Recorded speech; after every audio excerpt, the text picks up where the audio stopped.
22 players, 1 balls, 5 basic positions.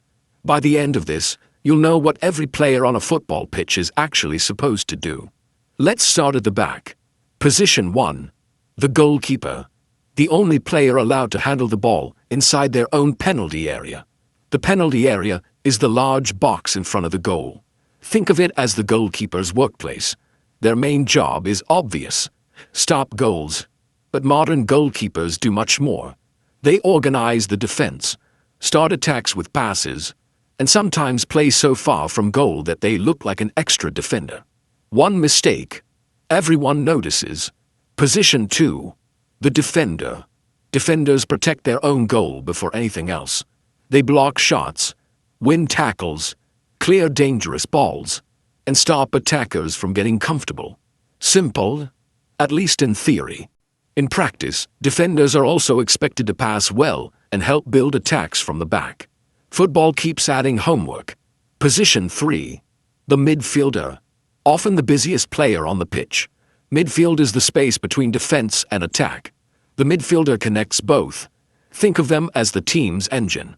They win possession, keep the ball moving, create chances, support the defense, support the attack, sometimes all within 10 seconds. If you barely notice a midfielder during a match, they might actually be having an excellent game. Position 4. The winger.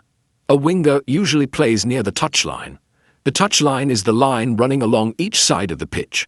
Their job is simple: stretch the defense, use speed, beat opponents 1 against 1, then cross the ball into dangerous areas, or cut inside and shoot. The best wingers make defenders nervous before the ball even reaches them. Good luck to the fullback trying to stop them. Position 5. The striker. The player closest to the opponent's goal. Scoring is the headline, but there is more to it.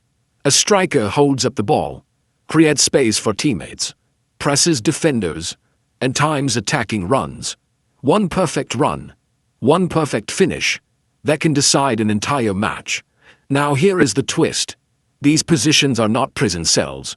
Players move constantly. A winger may defend deep. A midfielder may become the furthest player forward. A defender may score from a corner.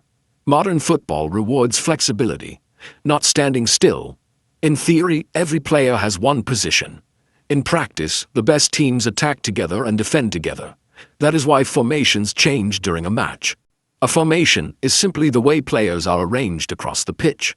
The numbers are a starting point, not a set of handcuffs. So the next time you watch football, do not just follow the ball. Watch where the players move without it. That is where tactics come alive. The goalkeeper protects, the defenders secure, the midfielders connect, the wingers stretch, the striker finishes. Together, they turn 11 individuals into one team. The game has not changed. You have. Now you know how it works. You're welcome. Subscribe if you enjoyed this type of content. It means a lot.